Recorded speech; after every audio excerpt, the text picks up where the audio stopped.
हमने शहर को दी एक नई पहचान, हम हैं सिंघानिया बिल्डकॉन।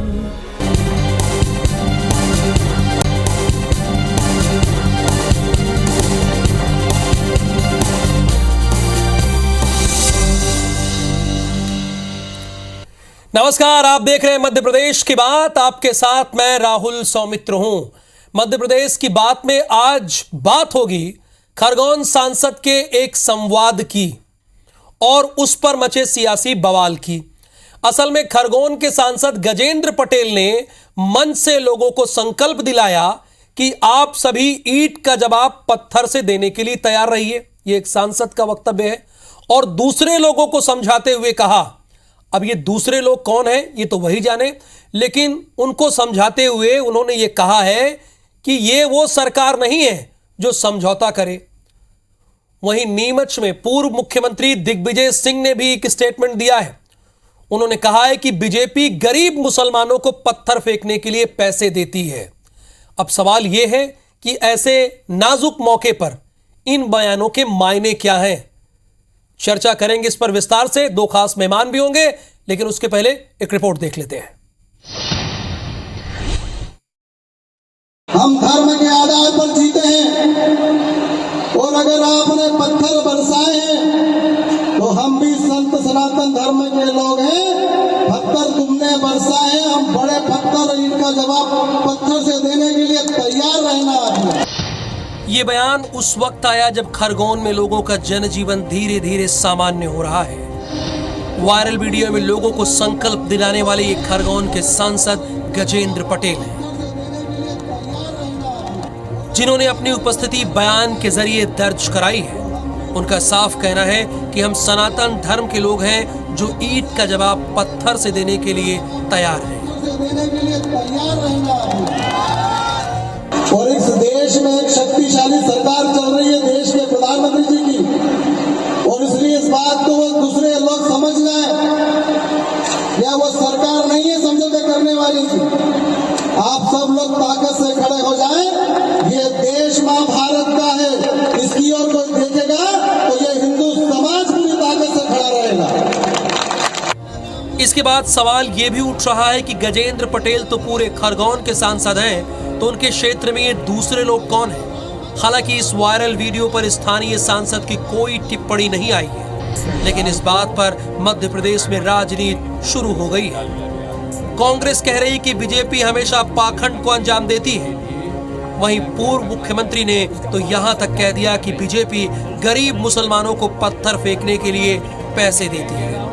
मेरे पास ऐसी शिकायतें आ रही, मैंने उसकी जांच नहीं की है, कि कुछ गरीब मुसलमान लड़कों को पैसा देकर खुद ही पत्थर फेंकवाते हैं भाजपा के लोग। फैक्ट है क्या सर ये आपके पास? ये मेरे पास फैक्ट्स नहीं आए हैं, मैं उसको चेक कर रहा हूँ। मैं इसलिए आरोप नहीं लगा रहा हूँ, लेकिन जो जानकारी आ रही बता रहा हूँ आपको, इसको मैं चेकअप करूंगा, उसकी बात करूंगा। भारतीय जनता पार्टी बार बार जो है इस पाखंड को अंजाम देती है। इस तरह के एक संसद सदस्य के द्वारा बयान अगर दिए जा रहे हैं तो ये बहुत हैरत की बात है। ये जो है एक तरह से आपराधिक उन्माद फैलाने की कोशिश है। सरकार को इसकी संज्ञान लेना चाहिए। पहले कपिल मिश्रा का भाषण और अब खरगोन के सांसद का ये संकल्प, क्या 2023 के पहले प्रदेश में एक माहौल बनाने की कोशिश की जा रही है? क्या इसी आधार पर प्रदेश के चुनाव लड़े जाएंगे? बहरहाल प्रदेश के गृह मंत्री ने कहा है कि खरगोन में सब कुछ ठीक है। खरगोन में अब पूरी तरह से शांति है। दिन का कर्फ्यू पूरी तरह से हटा लिया गया है। एहतियात के तहत रात का कर्फ्यू अभी है। जैसी ऐसी स्थिति और सामान्य होती है तो उसे भी हटाएंगे। भले ही गृह मंत्री नरोत्तम मिश्रा ये दावा करें कि खरगोन में फिलहाल सब ऑल इज वेल है, लेकिन हर रोज भगवा ब्रिगेड के नए नए वीडियो जो बखेड़ा खड़ा कर रहे हैं, उसे देखकर लगता नहीं कि यहाँ सब कुछ ठीक है। सुधीर दंडोतिया, IBC 24, भोपाल। तो सांसद के इसी संवाद पर आज बहस है। हमारे साथ दो बड़े खास मेहमान हैं। नेहा बग्गा जी हैं जो कि भारतीय जनता पार्टी की प्रवक्ता हैं, और अवनीश बुंदेला जी हैं, ये कांग्रेस के प्रवक्ता हैं। आप दोनों मेहमानों का IBC 24 में बहुत स्वागत है। नेहा बग्गा जी, मेरा सीधा सीधा सवाल आपसे ये है कि जब खरगोन में 15 मई तक धारा 144 लागू है, ट्रिब्यूनल की एक 2 सदस्यीय टीम वहां पर गई है, जांच पड़ताल कर रही है, तो ऐसे मौके पर सांसद के इस संवाद को आप कैसे देखती हैं? क्या आप इससे इत्तेफाक रखती हैं?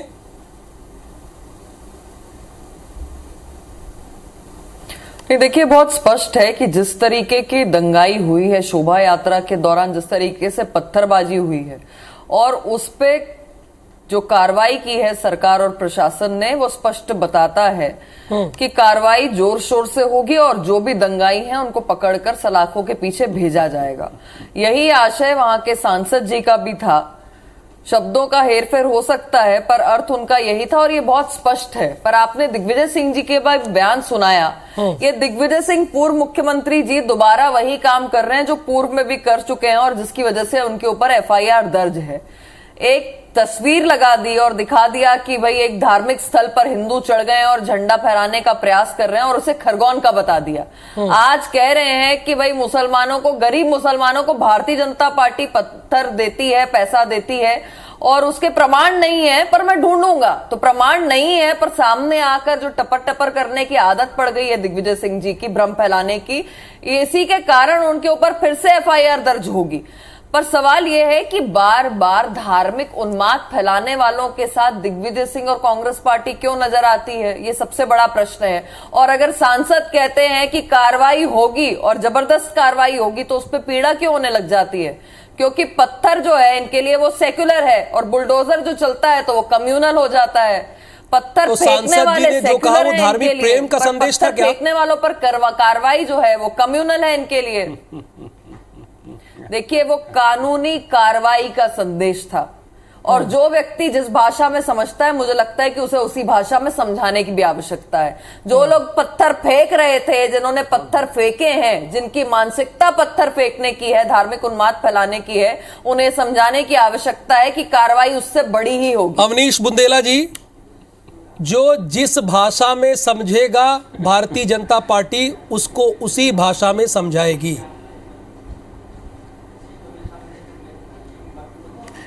राहुल जी, सबसे पहले तो मैं आज IBC चैनल का अभिनंदन करता हूं कि कम से कम आपने हिम्मत दिखाई इस तरह के विषय पर एक सकारात्मक डिबेट करवाने, क्योंकि मैं पिछले कई दिनों से देख रहा था डिबेट का एंगल कुछ और होता था। आज पहली बार मैं देख रहा हूं कि एक इस विषय को आपने छुआ है और ये बताया कि सत्ता पक्ष का जो नेता सांसद जो जनता इस तरह के बयान दे रहा है, कम से कम आज उस चीज पर बिल्कुल बिल्कुल सर, मैं इसलिए आपका साधुवाद करता हूं। और राहुल जी, एक बात आप समझे, ये पहला मौका नहीं है कि बीजेपी के नेता सांसद इस तरह के बयान देते हुए पाए गए पब्लिकली।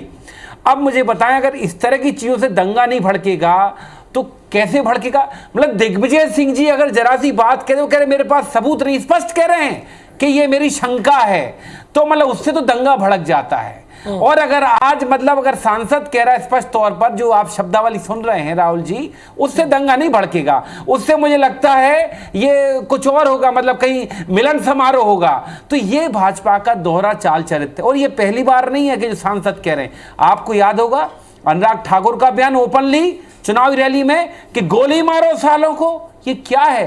प्रज्ञा ठाकुर कहीं कोई कसर छोड़ती है क्या बयान देने में? वो तो एक जो शहीद हुआ है हेमंत करकरे, उसको श्राप देकर मारने की बात करती हैं। तो ये चाहे आप साक्षी महाराज के बयान ले लें, मैं योगी आदित्यनाथ की बात करूं, भले वो मुख्यमंत्री हैं, 2 बार जीत गए, लेकिन उनके बयान किसी से छुपे नहीं है। किस तरह से भड़काने वाले बयान। राहुल जी, आश्चर्य की बात तो ये है कि जैसे चुनावी समर आता है ना, इन नेताओं के एकदम कहते हैं इनकी पर्सनैलिटी चेंज हो जाती है। वही अमित शाह जी 3 दिन पहले भोपाल में आए थे तो उनकी पर्सनैलिटी नेहा जी, देखिए चुनाव का वक्त जैसे आता है उनको भाषा बदल जाती है। पहले भाषा कुछ और रहती है, चुनाव जैसे करीब आता है भाषा बदल जाती है। इसीलिए कहा जाता है कि दूसरे लोग समझ जाएं। ये दूसरे लोग कौन है? राहुल जी, ये दूसरे लोग वही हैं जो धार्मिक उन्माद फैलाने का काम करते हैं। अच्छा। ये दूसरे लोग वही हैं जो शोभा यात्रा पे पत्थर फेंकने का काम करते हैं। ये दूसरे लोग वही हैं जिसने शुभम को मृत्यु पर उतारने का पूरा प्रयास किया। वो लड़का तो भगवान की दया से अब ठीक हो रहा है। उसकी बहन की शादी थी 2 दिन के बाद और उसको पोस्टपोन करना पड़ा। ये दूसरे लोग वही हैं जो गुंडाई करते हैं और उनकी गुंडाई पे संरक्षण के लिए कांग्रेस पार्टी तैयार खड़ी रहती है। ये दूसरे लोग वही हैं जिसको दिग्विजय सिंह जी का हमेशा आश्रय मिलता है। ये वही दिग्विजय सिंह जिनको बेचारा बताकर अभी अविनेश जी कह रहे हैं कि उन्होंने कहा कि सबूत नहीं है मेरे पास पर मुझे आशंका है। तो इस प्रकार की जो आशंका दिग्विजय सिंह को आदत से जो मजबूर है ट्विटर पर और बयान देकर मीडिया के सामने, ये अपने घर पर अपने दिमाग और अपने दिल में भी इन आशंकाओं को रख सकते थे। पर बार बार क्या करते हैं, पाकिस्तान के पुल को मध्य प्रदेश का बता देंगे, एक धार्मिक स्थल पर हिंदुओं को चढ़ा हुआ बता देंगे, फिर बता देंगे कि अगर अटैक कहीं पर बॉम्ब अटैक्स होते हैं और वहां पर आतंकवादी हमला होता है तो कहेंगे ये हिंदुओं की साजिश है, ये सैफरन टेररिज्म है। ये कांग्रेस उतनी ही मासूम है जो कहती है कि हिंदू जो है वो बोको हरम है। और जब इनको इनकी भाषा में जवाब दिया जाता है कि इसकी कार्रवाई, इन पत्थरों की कार्रवाई इससे बड़े पत्थर से होगी, यानी संविधान से होगी, कानून के तहत होगी, तो पीड़ा होती है। क्योंकि मैंने आपसे पूर्व में भी कहा कि पत्थर फेंकने वाले तो बहुत सेकुलर हैं, पर पत्थरों पर बुलडोजर चलाने वाले जिन्होंने पत्थर फेंका वो कम्युनल हो जाते हैं। आप मुझे बताइए कि आज देश में हम सब मिलजुल कर रह रहे हैं, पर जब सड़क पर बैठकर नमाज पढ़ता है, अगर हम हिंदू उसका जो है सम्मान करते हैं, नेहा जी, तो कांग्रेस पार्टी बीच में आग लगाने का काम करती है और ध्रुवीकरण शोभा यात्रा को बीच तो जनता पिस रही है ना। शोभा यात्रा पे प्रयोजित पत्थर फेंकाने का आप लोगों की इस तरह के बयानबाजी में नेहा जी और अवनीश जी पीस तो जनता रही है। कौन, देखिए राहुल जी, झेलना तो जनता को पड़ रहा है ना। आपने अच्छा सवाल किया, उत्तर लीजिए राहुल जी। मैं आ रहा हूं आपके पास, आगे तुरंत आगे। 90% मुसलमानों ने वोट नहीं दिया, 90% मुसलमानों ने वोट नहीं दिया तो कांग्रेस पार्टी हार जाएगी। कौन कहता है मुझे बताइए, ये संविधान की बात। चलिए अवनीश जी, आप नेहा जी आपके पास में आ रहा हूं। अवनीश जी आप जवाब दीजिए इसका। मनमोहन सिंह का ऑर्डिनेंस फाड़ देते हैं। आज आपने सुना कि कमलनाथ जी ने मैं आ रहा हूं आपके पास दोबारा नेहा जी। बकवास बता दिया। नेहा जी मैं इसके बाद आपके पास आ रहा हूं। अवनीश, किस तरीके से अवनीश जी आपकी बारी है। उड़ाती है कांग्रेस। राहुल जी, ये दूसरे लोग की जो बात कर रही नेहा जी, ये दूसरे लोग कौन हैं? कृपया बीजेपी के नेताओं को स्पष्ट करना चाहिए। ये दूसरे लोग क्या मुख्तार अब्बास नकवी, जो मुख्तार अब्बास नकवी हैं, इनके यहाँ एक मंत्री हुसैन साहब हैं, अकबर बेग साहब हैं, क्या उनसे अलग हैं वो लोग? इस बात का जवाब, मतलब इतना तुष्टीकरण क्यों? और मैं तो साफ कहता हूं, अगर आप जिसको जनता ने चुना है सांसद जी, अगर कोई जिम्मेदार व्यक्ति पब्लिकली खड़े होकर इस तरह के बयान देता है और दिग्विजय सिंह जी अगर ट्वीट करते हैं, दिग्विजय सिंह जी अगर ट्वीट कर देते हैं तो उसके आधार पर आपके तुष्टीकरण हो रहा है। और ये ओपनली आपका विधायक, मंत्री, सांसद इस तरह के बयान दे रहा है। नेहा जी प्लीज सुनिएगा। नेहा जी मैंने आपको बीच में टोका नहीं, कृपया करके डेकोरम बना के रखें प्लीज। आप ही जवाब दीजिएगा। नेहा जी प्लीज जवाब दीजिएगा। नेहा जी प्लीज आप इस बात का जवाब दें कि जो दूसरे लोग हैं क्या मुख्तार अब्बास नकवी से अलग हैं, जो एक हिंदू बेटी से जिन्होंने विवाह किया है, एक हिंदू पिता के वो दामाद हैं, मुझे बताएं, इस बात का जवाब दें। क्या ये दूसरे लोग उनसे अलग हैं? इस बात का जवाब दे दें मुझे।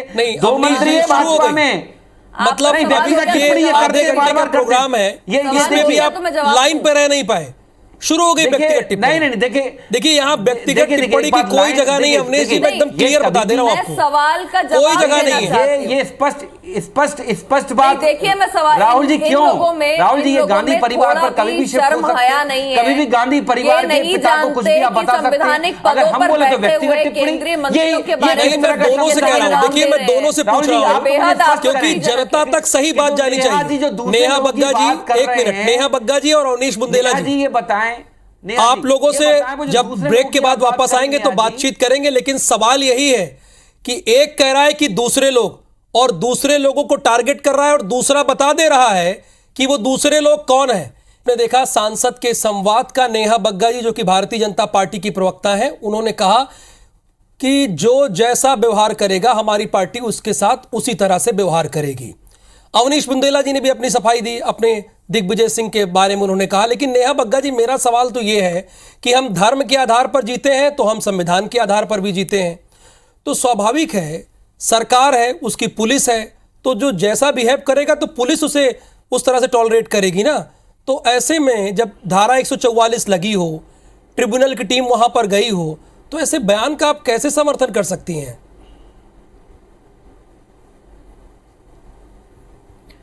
देखिए, जब शांतिपूर्वक शोभा यात्रा निकल रही हो और उस पर पत्थरबाजी होती है, जिन निर्दोष लोगों पर होती है, जिन घरों पर, जिन लोगों के परिवार के सदस्यों को घायल किया जाता है, एक जनप्रतिनिधि का ये दायित्व बनता है कि वो उनको आश्वस्त करे कि कार्रवाई बिल्कुल उसी तर्ज पर होगी, उससे ज्यादा कड़ी होगी और समय पर होगी। और जनप्रतिनिधि के नाते अगर उन्होंने कहा है तो बिल्कुल सही कहा है सांसद जी ने। पर एक बात मैं आपसे पूछना चाहती हूं कि जब से मैं आपसे डिबेट से जुड़ी हूं, क्या मैंने किसी भी धर्म का नाम लिया? आपने पूछा कि ये कार्रवाई किस पर होगी, तो मैंने कहा दंगाइयों पर होगी। पर आपने जब ये प्रश्न कांग्रेस के प्रवक्ता से किया तो उन्होंने भारतीय जनता पार्टी के 4 मुस्लिम नेताओं के नाम बता दिए। आपने कहा महाभारत होगी, जबकि भारतीय जनता पार्टी तो भगवान श्री राम को मानती है, उनको आपसात करती है। महाभारत की बात हो रही है, दूसरे लोगों की बात हो रही है, कुछ बचा भी क्या इसमें नेहा बग्गा जी? कहीं से कुछ बचा रह गया? हाँ, दूसरे लोग नहीं, मैं आपको वही बता रही हूँ, मैं आपको वही बता रही हूँ कि जो लोग बंद कमरे में 90% मुसलमानों से वोट मांगते हैं, ये कांग्रेस पार्टी के नेता और कांग्रेस पार्टी के प्रवक्ता उन्हीं मुसलमानों को दंगाई समझते हैं, उन्हीं मुसलमानों को आतंकवादी समझते हैं। इसीलिए कांग्रेस पार्टी के प्रवक्ता ने यहाँ पर बैठकर एक धर्म विशेष के 4 लोगों का नाम लिया। पर मैंने सिर्फ इतना स्पष्ट कहा कि जिसने भी पत्थर फेंका है उस दंगाई पर कार्रवाई होगी। मैंने आपको बताया कि इनके हिसाब से सेकुलर कौन है और कम्युनल कौन है। समय है थोड़ा सा, अवनीश जी से सवाल ले लेते हैं। कांग्रेस पार्टी नेहा जी, आप बात अपनी रख लीजिएगा, अवनीश जी से पूछ लेते हैं। अवनीश जी, आप भी तो 2023 की तैयारी कर रहे हैं। जब कंफर्म नहीं था, आपके पास कोई प्रूफ नहीं था, तो एक पूर्व मुख्यमंत्री का पब्लिक में ये कहना, इतना बड़ा आरोप सत्तारूढ़ दल पर लगा देना, ये कहां उचित है? आप कैसे इससे डिफेंड कर सकते हैं कि हमारे पास बयान, मैं चेक करूंगा? कह तो दिया आपने ना, माहौल तो बना दिया। राहुल जी, एक बात मुझे बताएं, दिग्विजय सिंह जी एक बात करते हैं, ट्वीट करते हैं तो उन पर एफआईआर हो जाती है। जिग्नेश मेवानी एक मामले से बरी होते हैं, तुरंत अदालत के बाहर उनको सिर्फ एक ट्वीट के आधार पर गिरफ्तार कर लिया जाता है। मेरा सवाल है भाजपा के नेताओं से कि आप, मेरा सवाल आपसे है, धमकी दे रहे हैं, इन पर मेरा सवाल आपसे है, भाजपा के नेताओं से कर रहे हैं।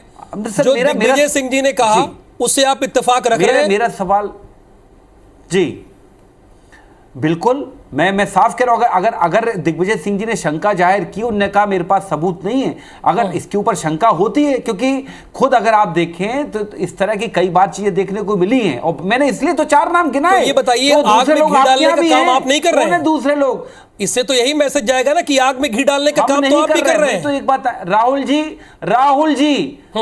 एक मुझे बताएं, मेरी तो एक बात है, अगर सांसद जी इस तरह की ओपनली धमकी भरे बयान दे रहे हैं, क्या इससे दंगा नहीं भड़केगा? कि जिग्नेश मेवानी के ट्वीट से दंगा भड़केगा? मुझे इस बात का जवाब दें आप दें, सत्ता पक्ष दे, कोई भी दे। मेरा एक फाइनल स्टेटमेंट नेहा जी, अगर एक आपसे फाइनल स्टेटमेंट 1500 आदमी के सामने इस तरह का बयान दे रहा है, उससे दंगा नहीं भड़केगा?